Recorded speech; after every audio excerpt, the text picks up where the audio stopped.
We are living in a hyper-connected society. Since the start of the globalization, everything, more or less everything on the world, is interconnected with almost everything else. Across sectors, across countries, across regions, and that makes it very difficult to understand how these connections are and how we are dealing with changes in this hyper-connected system. So a small change somewhere in the system might affect our company, our business, or our country as well. And we don't have a clue sometimes about how that exactly works. Difficult to anticipate the future is that we are living in exponential times. So developments that are occurring today are going extremely fast. Developments that took us in the past years, maybe 20 years, will happen just in 5 or maybe 3 years in the years to come. That makes it very difficult for us to anticipate future developments. I will give you examples later on. Another reason why it is difficult to anticipate future developments is that we have to deal with wildcards. Wildcards or game changers are sudden events that are affecting the system and the dominant trends dramatically, but have a small chance of occurring. But anticipating such wildcards is very important if you want to make policies and strategies for your company. You have to take them into account so that it does not overcome you if it happens, but you're ready for it, that you're prepared for it. The traditional way to look at the future is with forecasting. So when businesses and governments started to deal with future issues after the Second World War, they mainly relied on trends, certainties of the past. Trends are always what we have counted until yesterday. So we put what we counted in a graph, and we can make projections to the future, but these projections are statistical, and we base them on what happened in the past. And that means that we actually project the past on the future. That, because of the difficulties that I just discussed, you see that after the Second World War, in the public domain, another approach comes up, and it is foresight. Foresight means that you don't start with understanding the trends and the certainties of the past, but you try to understand what might happen in the future, and you project that onto today. That's another approach. It started with the public sector in the 1970s. Shell gave a boost to the developments, and then Michael Porter, with giving more and more attention to the external environment of businesses and strategic planning, gave another boost to it. But gradually, foresight has taken the private domain as well. So with foresight, we project the future onto the present. If we look at the future, you can basically identify 3 types of future. The expected future, we call it also the baseline future, which is based on the trends and certainties that I already mentioned.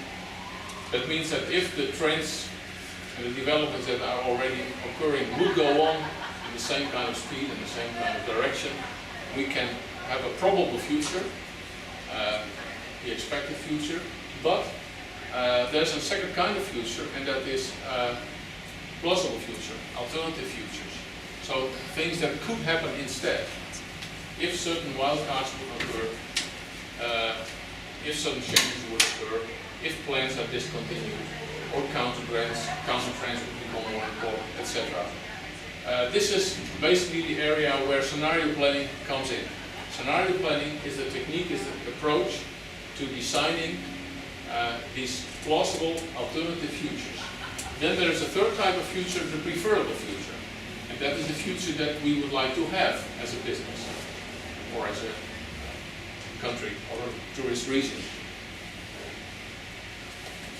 First, I would like to say a few words about the baseline future, especially if because that's the theme of today, if we link it to events and to technology.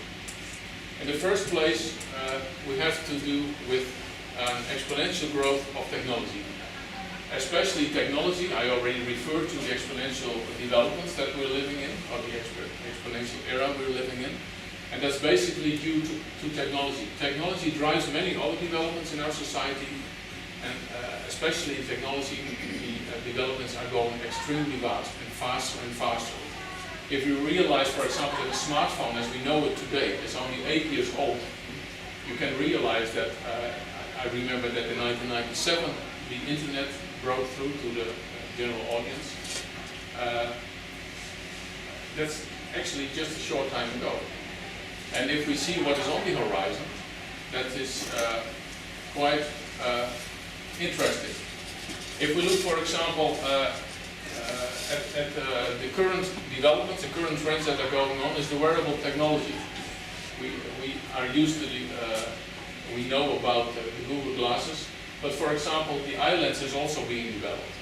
The eye lens is a chip that you can look through, and that combines digital information with real information that you see, and it combines it in your mind, so to say.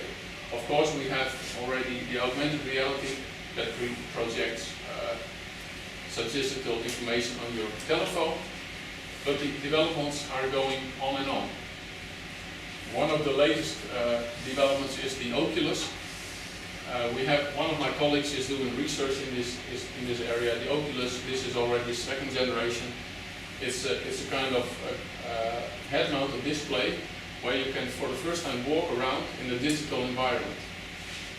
So it's not just watching a 3D screen on television, but it's you actually walk around in another environment. So you can put up such a head-mounted display. You turn on the movie, for example, of a roller coaster, and you really feel your stomach. You can look down, you can look up behind you, anywhere.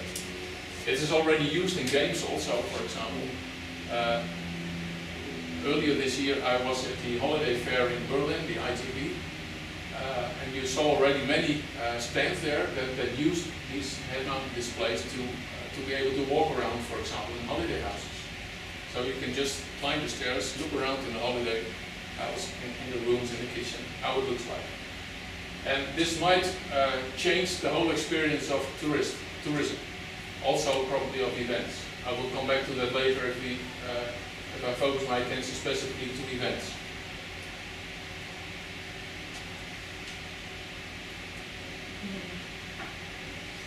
The developments in technology are going so fast. You see the red line here, exponential growth I already mentioned, that Ray Kurzweil, one of the leading futurists in the world, is expecting that in the 2040s of this century, man and machine will melt together. So machines become more and more intelligent. Humans' intellect is growing towards computers. We are more and more becoming like machines. I already mentioned more or less the bionic eye. So sooner or later we will melt together. Recently there was a program on television in which it was predicted that in the same decade we will be able to download our memory to a computer, for example, and upload it again. So it goes so fast that you hardly can realize it. But this is a challenge if we look to the events business. It's not only the technology itself that is going through exponential changes and fast developments, it's also the way humans are connected with the emerging technologies, the interface. If we look at this interface, in the past we had to press buttons, but more and more it's becoming more sensitive, and you could say more intuitive and more human. So instead of typing buttons, we have the touch screens, but we are already stepping into a new era where movement is the interface with computers, and the next step is that human emotions are steering computers. That means also that the computers can anticipate what humans want. So computers will be, or digital technology will be completely immersed with humankind, so to say. You see a few examples of this here. Intuitive interfaces, the EEG navigation, and that you can steer things with your mind and so on.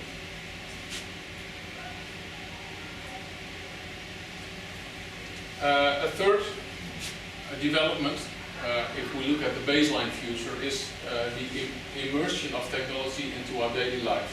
Because of this vast development that I just described, it has a bigger and bigger impact upon our daily life. In this sense, we're talking about digital immigrants and digital natives. So people who are not born in the digital age have to learn it, have to adapt to it. That's not always easy, especially the elderly have problems with it, but it's gradually moving, it's shifting. The younger generation is born in the digital age. They are called the digital natives, and they will use digital techniques in a completely different way. So if we are thinking about planning, strategic planning for businesses, events and so on, we have to realize that the customers of tomorrow are these young children, at the moment, but they're born in this digital age, so they will expect a different kind of service from you. And it's difficult because the people who are managing these companies are the digital immigrants, and they don't always speak the same language.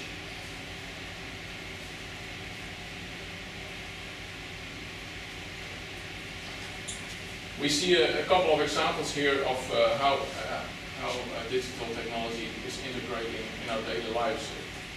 The right side, top right side, for example, it's interesting because if you would point with your smartphone on Chinese letters, for example, you see the text in English on your screen. So that's easy to find your way in foreign countries where you don't speak the language. You already have the apps where somebody speaks in Chinese, for example, on the telephone, like a taxi driver, and it speaks to you in English. So such kind of things are interesting. You have applications where you point at the food that's in your plate, and it tells you how many calories in it and how it is exactly composed and so on. Offline and online shopping is also an example that is very tricky. We see a lot of vacant buildings in especially the small towns. The city where I live is facing the same kind of problems in Britain. I know there's also many towns suffering this problem, and that is because people tend to shop at home. And it is a challenge to keep people coming to city centers for other reasons probably, and you see all kinds of experiments, but it's an important development. That is all about the baseline future. So if we project the trends that we know so far to the future, we might think that these kinds of things will develop and go further in this direction. But with scenario planning, I already mentioned that, we have to realize that there might be events like wildcards, game changes, counter trends, plans that are discontinued, that cause a change in this direction of dominant trends. And that's what we have to be prepared for, because the likeliness of occurrence of such things is quite large.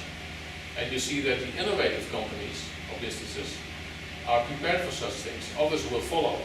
Like Apple was the first one who invented the touchscreen. You see that other companies have followed now, but a couple of years ago already, Apple was applying for other kinds of interfaces. So things are changing.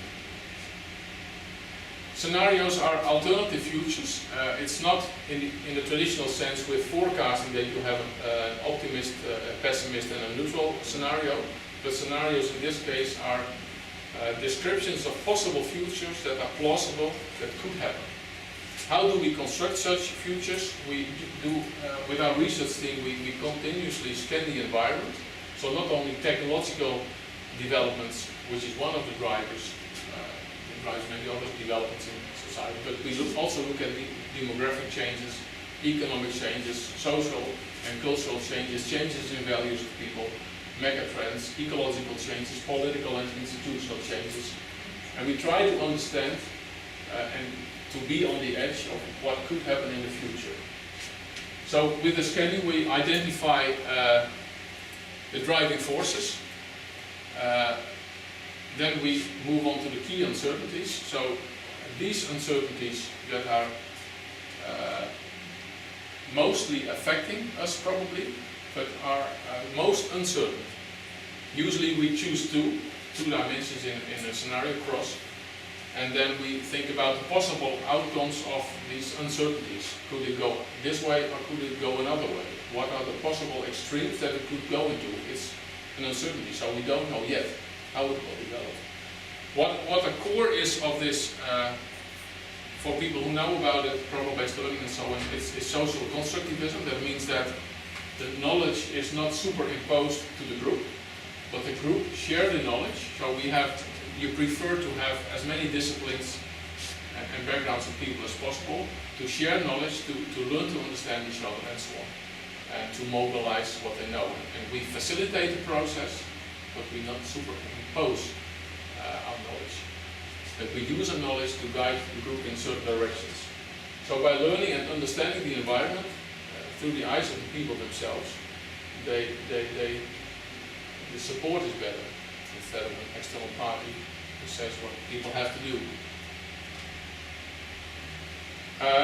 A study that I did together with Nicole last year is a study about the future of the Notting Hill Carnival. The Notting Hill Carnival is the major street event in Europe. And well, it is facing some problems, and it's the anniversary year this year. So the organization of the carnival said, let's try to find another way to come with a future vision for the carnival. So what I did together with my colleague is we had 3 subsequent workshops in London. One with the carnival organizations, and we discussed in a group the core values of the carnival. A second session was with the visitors of the carnival. And again, we discussed the core values for the visitors, so you could call it the USPs, the unique selling points of the carnival. And the last session was with experts, with strategists, event managers, the town police, and so on. And all the outputs of these workshops were integrated to develop 4 scenarios. So the 2 main drivers of the future of the carnival we discovered with all these 3 groups were the financing and the community composition of Notting Hill itself. And I don't go into the details, but the financing actually is either it is funding as it is now, or we have to commercialize it, commodify it, and look for sales, money that comes in a more commercial way. And on the vertical axis, the community composition is a traditional Caribbean community in Notting Hill, and what you see now is also a development that more other cultures are migrating or starting to make a living in that neighborhood. And you have to deal with these things. And that leads to 4 different kinds of futures of the Caribbean, of the Notting Hill Carnival. Either cultural celebration, as it is more or less now, a tourist spectacle, international arts festival, or cultural fusion. We describe these scenarios in detail in the booklet. You can download this from our website, by the way. A documentary was also made of the whole process of all these workshops with interviews of the participants and so on. Very nice to watch. So this is how we do it. And if you want to be prepared for the future as a business, in this case the Notting Hill Carnival, you should not choose one of the scenarios, but you have to be prepared for all possible futures. That makes you more future-proof. So you can think about it, and it should function as a kind of inspiration to come up with solutions that bridge or transcend the different scenarios. Last year we also did a project in the events in general. What would be the future of events in general if we look at the developments, at the demographic, economic, social, cultural, technological developments, and so on. And then 2 key uncertainties came out of this process that we did with a couple of experts, about 10 experts in the events business. Either, and that has to do with this technological development, the nature of the meeting during events, is that becoming more physical to one extreme, or virtual. And the involvement of the visitor, co-creation is a buzzword nowadays, but are people looking for co-creation, or do they just want to consume an event? If we put those 2 key drivers, driving forces of change of events in general, on the 2 axes, We get the visitor involvement here. We get the encounters between people there. Co-creation versus consumption, and physical encounters versus completely virtual encounters. You will get different kinds of events. Well, the two names at the bottom you will recognize probably. The two top words you don't recognize because these are Dutch festivals. Lowlands is a pop festival in the heart of the country. Well, just as a regular pop festival that you know of. Oerol is a locational theater festival on one of the Dutch islands. So 1 week in May, a little bit more than 1 week in May. It's completely dedicated, all nature, the dunes, the beaches, the ponds, everything is used in creative performances by artists from all over the world. And it's very, very crowded, very busy, but a very comfortable and pleasant atmosphere. The Xbox 720 Connect, it was something that was just on the market then. It's a kind of, you can direct it with movements, with your hands in the air and so on. I already mentioned that. And Hatsune Miku is a pop star who doesn't exist. That's just a virtual projection of somebody. And you can find her on the internet. It looks like a real artist, like a Barbie, something like that. She is on the stage. You have complete halls full of shouting people, but the artist is just virtual. And there's also, I forgot his name, an artist that passed away a couple of years ago who also does such performances, holographic, so which is like real.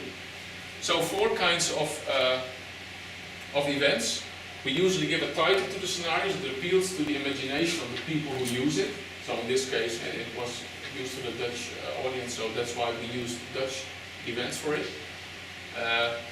We usually start with pictures, so here you see samples of these festivals that more or less mirror what we mean with it, and then we try to make lively descriptions that take place in the time frame that we talked about, let's say 2025.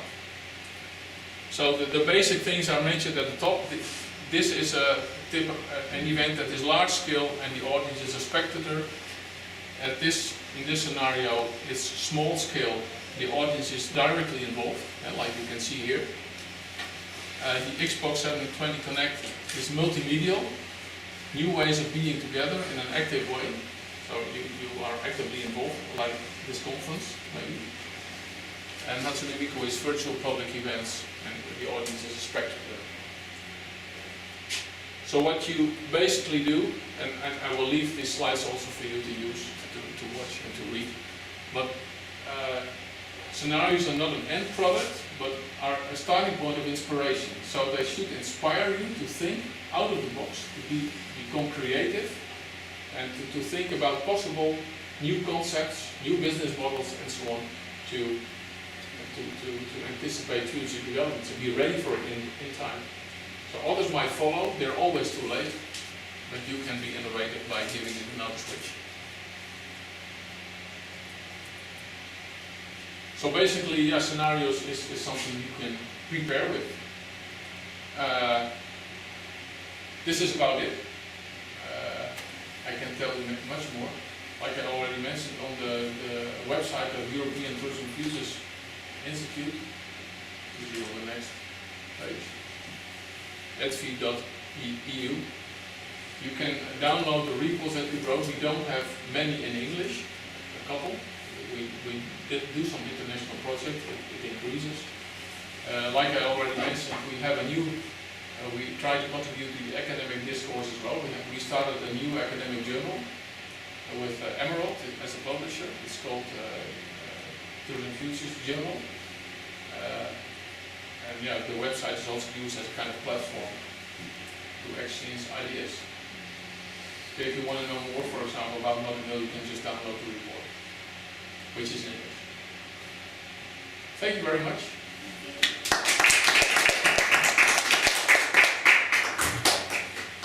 Right. Thank you very much, Albert. And as they say, chance favors the prepared mind. So this is how we're preparing our organizations, events, institutions for the future. Many questions for Albert and any reactions from the live stream? That was a really fascinating presentation, Albert. Thank you so much. I have one question which is around, is there a parallel with scenario planning to the way that politics uses focus groups? And are there any negative aspects of it in terms of when you're always trying to predict a future or to second guess what it might be, do you think there's any chance that it takes something away from the ability of communities or organisations to simply have a vision which is internal rather than being externally informed? I think the conventional way of forecasting was based on making predictions. So you had these graphs, you use regression analysis and you have uncertainty margins around it, and that's the uncertainty that you have to deal with. But scenarios, as I describe it, are not predictions, but are descriptions of plausible futures. It could also be that other kinds of futures could happen. So working with scenarios, in fact, is a way of thinking. It keeps you sharp. It's like I said, it's not an end product, but as a matter of fact, you have to internalize it as a company, as a government, to review what happens in the external environment on a continual basis. Sometimes that's referred to as an early warning system. So instead of hiring experts who write an interesting report for you and support you with making a strategic plan or a new policy document, you should internalize your sensitivity for what is happening in the environment. So such an early warning system is not only based on, let's say, the abstract signals that we are used to in books or in newspapers only, but there are also people, civil servants for example, who are working in the field with local communities who pave the roads, such kind of things. If they observe more gravity, that should be recorded in different places so that you get a sense of what is happening, kind of developments that are going on. And by interpreting this on a continual basis, you have to, as an organization, preferably to review your scenarios each year. And of course, so it's a kind of sensitivity. It's not about predictions. It's about becoming aware of the complexity of the world around us. There's one disadvantage so far, I think, if you use this scenario approach with the process, you bring back the complexity of our world to only two dimensions. And there are other methods as well that we are also using in our approach, but this is usually very communicative with audience because it's easy to understand and it's already complex enough. And it's also that we don't put aside the trends and developments, the certainties of the past, but we use them in the different scenarios. For example, if we look at aging, the aging population that we see in the Western world, that's already a development that is going. So we could call it the certainties, but in different scenarios, the implications of aging are different. And that's what you can, how you use them. So you start with the uncertainties, but you try to understand what the implications are of these certainties that are also going on. I don't know whether that's a little bit an answer to your question. It is. I think what it throws up is the difference between planning for business and events, and when you go into a cultural decision, when you talk about cultural events particularly, perhaps the ingredients change or the drivers change a little bit. Yeah. Of course, the macro environment, the external environment of what happens in the world are a container of all kinds of developments, but depending on your customer, on the specific event or the specific business, the focus is on different aspects. And that's why it is also important that you involve the people who have to do it, who are working with it every day, in the discussion of what they regard as important for their own future, for their own business. Because we can never project from the outside what other people will probably find important. It's their own perception. So what we do is we do workshops all the time, creative sessions with posters and moderation techniques and so on. And, great thing to do. Can I ask a question from the live streaming. Mhm. What does the cooperation event of the future looks like, and how does technology play a part in that? The organization The of events. cooperation event of the future. A difficult question because again we don't make predictions, but the organization probably is also affected by these technological developments, and I think organizations have always to be on the spot to organize something if it's about a local event, but if it's a digital event like today, I already said to Nigel, why didn't we live stream it from the Netherlands where I was, for example. So it's less dependent on location, the technology.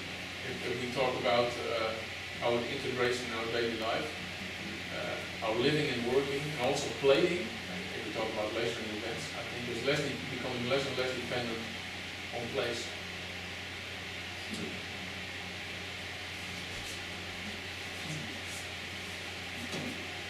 It's a chicken and egg type question. I'm not sure it's really a question. I'm not sure how to phrase it. In terms of what you're doing, and you're trying to forecast or scenario plan a digital future, do you start with the digital and what's going on currently in terms of how the types of things people are doing and thinking about in terms of their own digital developments? Okay. Or do you start somewhere else? Or would you start with the economics?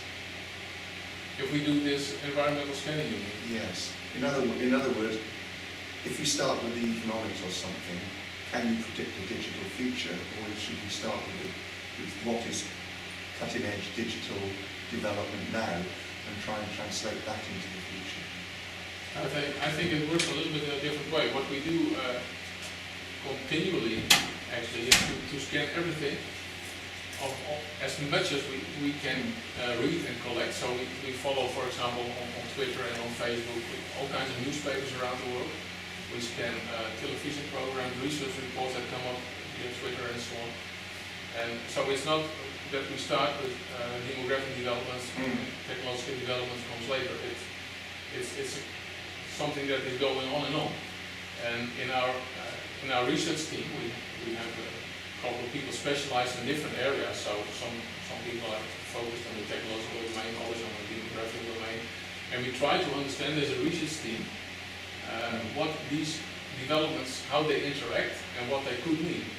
And that's how we internalize actually what happens around us and how we could use it. So it's not a matter of starting with one or the other, but it's a matter of trying to understand how all these developments interact with each other.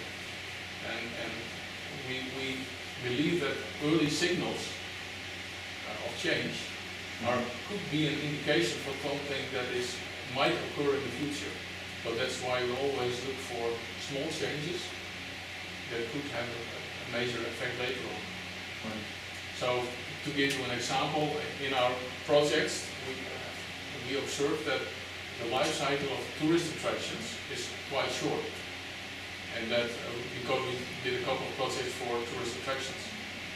And the point is that smaller attractions cannot afford to invest what the big parks do every 2 or 3 years, millions and millions of euros or British pounds, in new attractions to keep the visitors coming.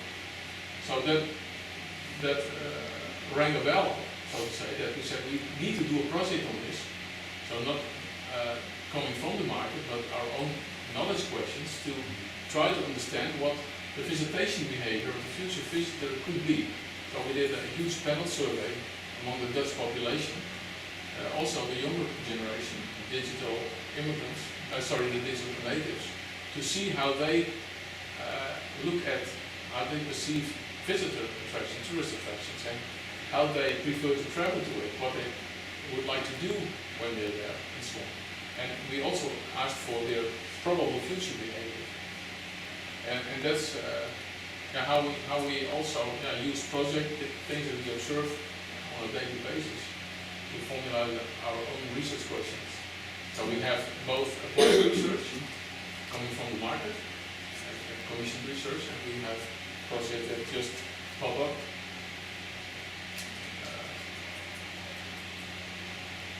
I don't go in detail because that's another kind of domain, I think. But, yeah. I feel free to ask you another question. Go right ahead. I was just thinking about how, in a way, this is about failing less often, enabling organisations to be more successful. I remember reading something recently about how when the Industrial Revolution was taking off, nobody had a strategy. But what you had was tens of thousands of people failing massively in a small way all the time. But in some ways, the most incisive way to predict the future is to fail. It's to fail often and to fail early. And I wonder how that factors into what you're talking about around scenario.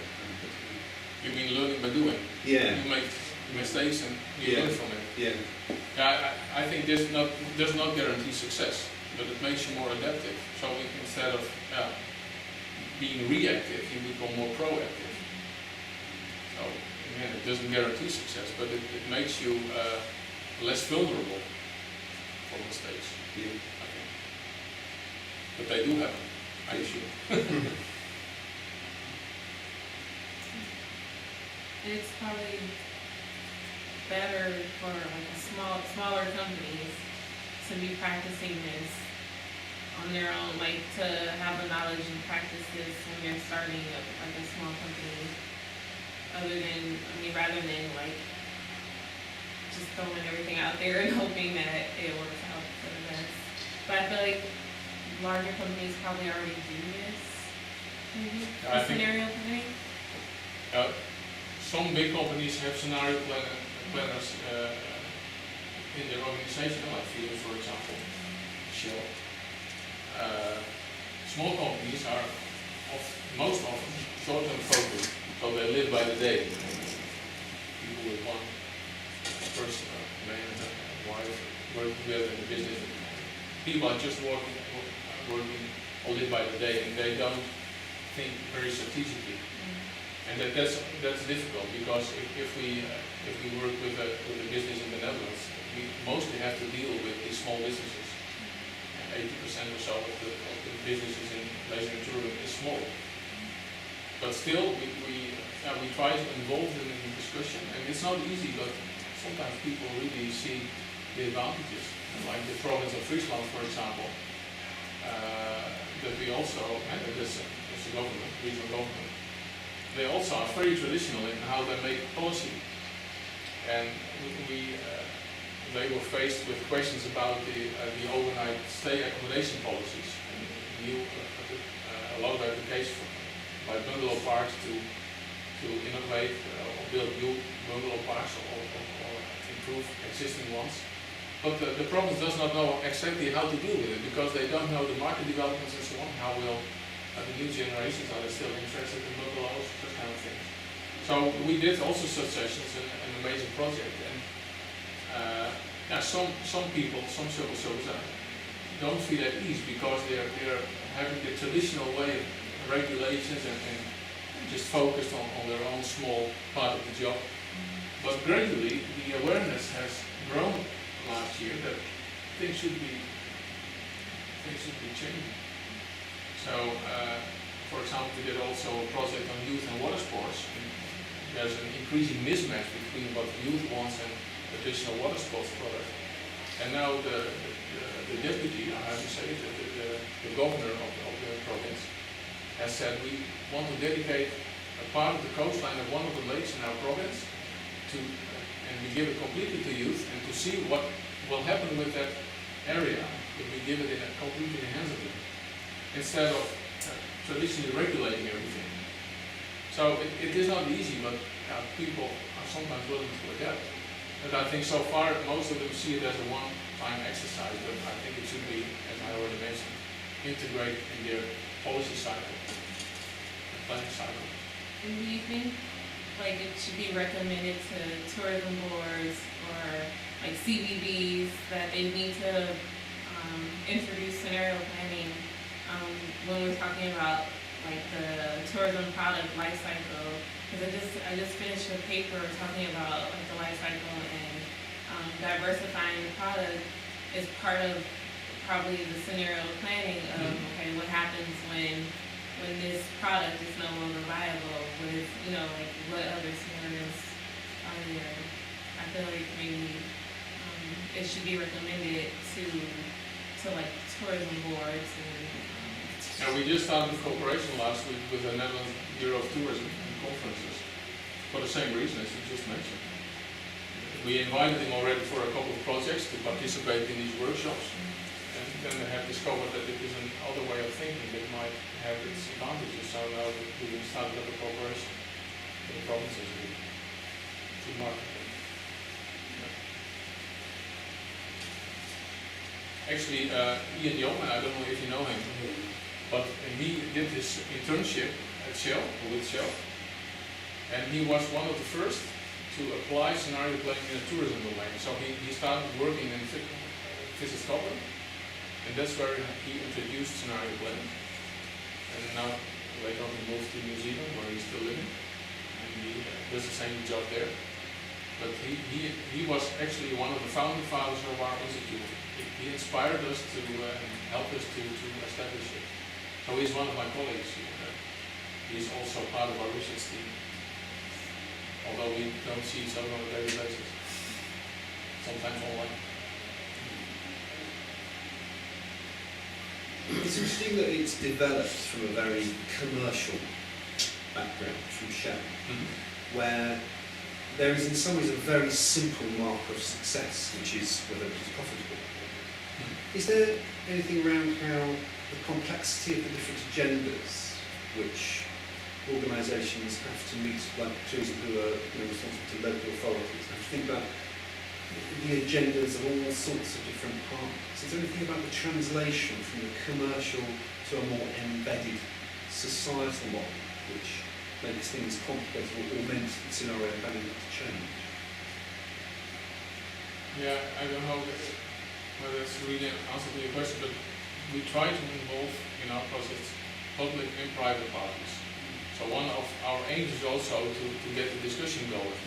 We don't have pillars with different parties working separately, but more or less bottom up, supporting what the community wants and so on. So I think it bridges the differences between the private, the market sector and the public sector. And sometimes people know each other by name and by face, and they sometimes talk with each other, but the reaction that we mostly get when we do these workshops, that people say, we for the first time we really talk with each other, because we facilitate programs, so we talk about things that are, how do you say, into their life really. Like in Notting Hill, we slightly used an appreciative inquiry. I don't know if you're familiar with that, but that means that normally strategy often starts with a SWOT analysis, and you also make an inventory of weaknesses and problems and so on. And you want to have solutions for problems, but if you have a solution for a problem, you're still not really moving on. So appreciative inquiry starts with investigating the positive aspects of things, and starting from the positive. So in the Notting Hill project, we started with people and cargo organizations, and we asked them to write down a special memory that they have of the carnival, either a person or an event or an occurrence or a situation. And we asked them to write it down as a kind of paragraph from the personal point of view, what they experienced. And then we asked them to discuss it at the table, because people were positioned at the table. So they shared their experiences, their positive experiences with each other. It was already a big step, because normally they really don't talk in that way with each other. And once we have done that, we asked them to underline the core values that make this occurrence or this happening or whatever, so special to them. And then we got a list of core values that we discussed further on in the process. So you start with positive thinking, you exchange this information, and from there you get a kind of vibe. And then, that's good. I love that phrase, appreciative inquiry, it's very nice. Yeah, it's an interesting approach. And we said, let's integrate these two. So we more often start with the positive things, because often people have already kind of hidden agenda, that they don't like each other so much, so that they know, oh, that's him and he has his own interests and so on. But starting this way, we bridge these differences.